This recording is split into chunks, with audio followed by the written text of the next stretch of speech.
তো আজকে সকাল সকাল এই যে আমার ড্রয়িং রুমটা একটু ডিপ ক্লিন করতেছি আর কি, সবগুলো মুছে টুছে একদম ভালোভাবে পরিষ্কার করতেছি। মানে ধুলাবালি আসে বাইরের দরজাটা খুললেই তো, সামনের রুমে তো ড্রয়িং রুম, তো বাইরের দরজাটা খুললেই আমার মানে ঘরে আসে ধুলাবালি ঢুকে যায়। তো সোফাগুলো একটু চিপা চাপা ভালো করে মুছে নিচ্ছি আর কি।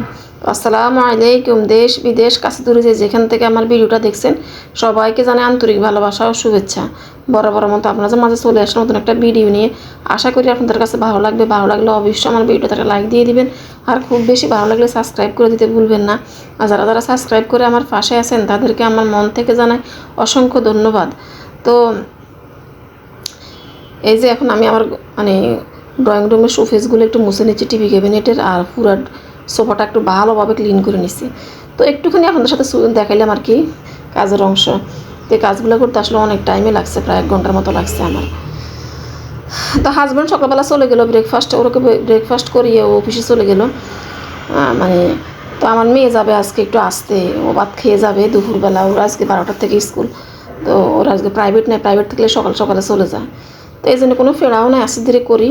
সেই জন্য ড্রয়িং রুমটা একটু ভালো করে একটু ক্লিন করে নিই, মুছে আর একটু ধুলাবালি পড়লে এগুলো একটু পরিষ্কার করে নিই। আমি এই কাজগুলো প্রায় করি, কিন্তু মাঝে মধ্যে একটু ভালো করে করি আর কি, সিফা সাফা একটু ভালো করে মুছে নিই আর কি। তো এই তো অনেক টাইম লাগছে, তো এখন আপনাদের সাথে একটু শেয়ার করলাম। পুরো ড্রয়িং রুম একটু ভালো করে মুছে ক্লিন করে নিলাম আর কি। সোফাগুলো একটু ভালো করে মুছে নিচ্ছি। শীত আসার আগে আমি একটু সাবান পানি দিয়ে একটু ভালো করে ব্রাশ দিয়ে ডলে আবার পরিষ্কার করব। আজকে একটু মোটামুটিভাবে ক্লিন করছি আর কি। তো এই তো ড্রয়িং রুমের ফাইনাল লুক দেখিয়ে দিলাম আপনাদেরকে। আমার ড্রয়িং রুমটা আসলে সামনের রুমে, তো সামনের দরজাটা খুলে রাখে আমার হাজব্যান্ড বেশিরভাগ, তো ধুলাবালি বেশি আসি ঢুকে আর কি। তো মানে বাতাসের জন্য আর কি। তো সামনে শীত আসতেছে, আর এই সমস্যা থাকবে না।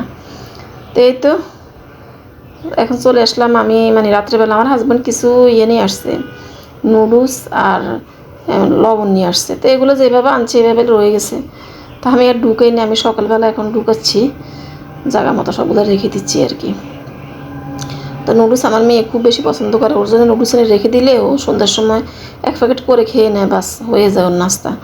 তো আমার একটা তো ঝামেলা থাকে না আর কি, সেই জন্য এনে রাখা। আর টিফিনও মাঝে মধ্যে নিতে পারে স্কুলে, ওই সময় আমি একটু ডিম দিয়ে ভালো করে একটু সবজি দিয়ে বা একটু মাংস দিয়ে করে দিলে হয়ে যায়। বেশিরভাগ মেয়েদের অবস্থা, এখন অবস্থা সে একদম খেতে চায় না এই আর কি। মেয়েটা খাওয়া দাওয়ার বেলা অনেক বেশি মানে জ্বালায় আর কি আমাকে, সেই জন্য এনে রেখে দিই আর কি ওর পছন্দের খাবারগুলো।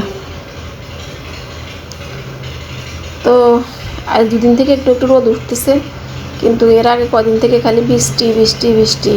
একটু রোদ হলে মানে আবার ওই যেদিন রোদ হয় ওদিন আবার বিকেলবেলা দেখবেন যে বৃষ্টি। তো এরকম দেখে দেখতে প্রায় আবার মানে বর্ষা মনে জানি 4 মাসে বর্ষা গেল আর কি। অন্য সময় আমার কাছে এত বেশি দিন বৃষ্টি আর দেখিনি। অক্টোবর মাসে এখনও বৃষ্টি। তো খবরে শুনলাম আর কি যে অক্টোবর মাসের শেষের দিকেও নাকি বড় ধরনের মানে নিম্নচাপ আছে, বৃষ্টি হবে 3-4 দিনে, এরপরে যা শীত নামবে, এবারে অনেক বেশি শীত পড়বে।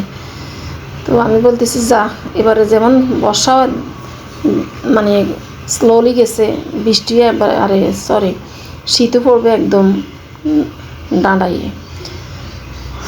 তো এটা শুনে আমি ভাবতেছি যে আমার কম্বল টম্বল যা আছে শীতের কাপড় চোপড় এগুলো তাহলে আস্তে আস্তে রোদ থাকতে থাকতে ক্লিন করে নিতে হবে আর কি শীতের জন্যে। তো মেয়ে চলে যাচ্ছে, এই যে এটা 2জনে মিলে, আমার পাশে ভাবির মেয়েও আছে, তো এটা 2জন মিলে চলে যাচ্ছে। আমার মেয়ে স্কুল না থাকলে আর কি 2জন একসাথে যেতে পারে, প্রাইভেট না থাকলে। স্কুল থাকলে আবার প্রাইভেট থাকলে ও আবার 2জন একসাথে যেতে পারে না, ও আগে চলে যায়। ও সকাল 8টার দিকে চলে যায় স্কুলে। তো এই তো আজকে প্রাইভেট ছিল না, সেই জন্য 2জন একসাথে যাচ্ছে। তো 2জন একসাথে গেলে আমার কাছে ভালো লাগে আর কি, কোনো টেনশন থাকে না, মনে হয় 2জন একসাথে আছে। একা চলা থেকে একসাথে 2জন মিলে 3জন মিলে চললে ভালো না, নিরাপদ লাগে আর কি আমার কাছে। তো এই তো আমার মানে ওই যে করলা গাছটা দেখাইলাম আপনাদেরকে, প্রায় দেখাই। তো এটাতে আমি একটু আবার নিচের দিকে নামিয়ে এখন কাঠগুলো দিয়ে এখন শোয়াই দিছি, কারণ একটু বাউনি দিয়ে দিছি আর কি, যাতে বাইতে পারে আর কি। তো এটা মনে জানি আর মানে বাইতে পারেন না, একটু ঝুলি রয়েছে লতাগুলা, সেই জন্য আমি এগুলো একটু সুন্দর করে সেট আপ করে দিচ্ছি। আর এখানে একটা দিয়ে দিলাম মাছা দিয়ে দিলাম আর কি, কুমড়া গাছের কুমড়া গাছটা যাতে বাইতে পারে আর কি। তো দেখি দেখা যাক কতটুক হয়। আর এইদিকে দেখেন এই কাজগুলা ওরা যে ফাইলিংয়ের কাজ করে সেই জন্য আমি মানে ভিডিওতে যে একটু ভয়েস দিব ওদের শব্দের জন্য ঘুম ঘুম শব্দ আসে, খালি এত অসুবিধা হচ্ছে। দরজা জানা লাগে এই ভিডিওতে আমি ভয়েস দিই, তারপরও শব্দ চলে আসে। তো সবাই একটু ইগনোর করবেন। রাত 8টা 9টা পর্যন্ত লিগে এরা কাজ করে, ফাইলিংয়ের কাজ করে। এটা চুক্তি কাজ, তো এরা তাড়াতাড়ি মানে কাজ শেষ করার জন্যে রাত 8টা 9টা পর্যন্ত লিগে করে। তো কতদিন থাকে মানে এই শব্দ আল্লাহ জানে, আমার মাথা একদম ঝিমঝিম করে।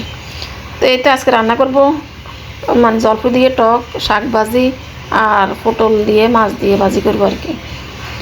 তো এখন ওই যে শাক মানে টক রান্না করবো, টকের জন্য একটা মাছের মাথা কষিয়ে নিচ্ছে মশলা দিয়ে, এরপর আমি জলফিগুলো দিয়ে দিব।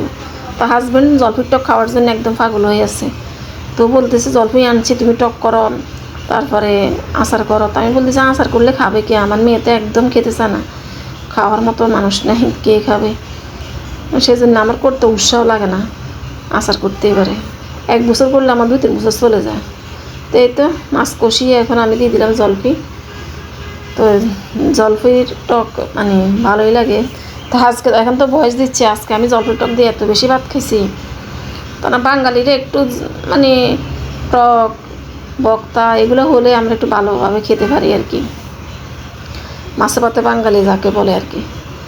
তো এখন একটু ভালো করে কষিয়ে একবারে জল দিয়ে দিব। তো এই পর্যায়ে এসে আপনাদেরকে আমার পুরানো একটা কথা মনে করিয়ে দিই, যারা যারা আমার ভিডিওটা এখনও কন্টিনিউ করতেছেন, এখন একটা লাইক দেননি, প্লিজ একটা লাইক দিয়ে দিবেন। আর যারা যারা আমার ভিডিওটা মানে সাবস্ক্রাইব করেননি, তো ভালো লাগলে অবশ্যই সাবস্ক্রাইব করে দিবেন। সাবস্ক্রাইব করে অল অপশান বাটনটা প্রেস করে দিবেন। তো যখন আমি ভিডিও দিব তখন আমার ভিডিওটা নোটিফিকেশান চলে যাবে, আর আপনি যখন খুশি তখন দেখে নিতে পারবেন। তো এই তো রান্নাবান্না শেষ করে ফেলছি, মানে শেষ পর্যায়ে চলে আসছে। যে এখন মশলা কষিয়ে নিচ্ছি, এখানে মানে আদা রসুন পেঁয়াজ সব কিছু দিয়ে একটু মশলা কষিয়ে তারপরে পটল আর ভাজা মাছ দিয়ে দিব আর কি। আর এদিকে শাকটা ভেজে নিচ্ছি। তো ডিটেলস আর শেয়ার করিনি।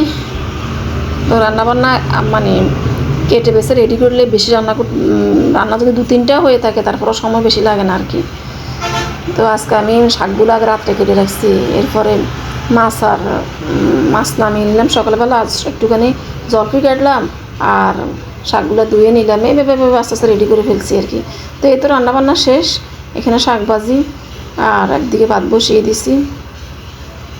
আর এখানে এই যে টক দিয়ে আজকে অনেক বেশি ভাত খেয়েছি, মানে টক খেতে আমার অনেক বেশি পছন্দ আর কি।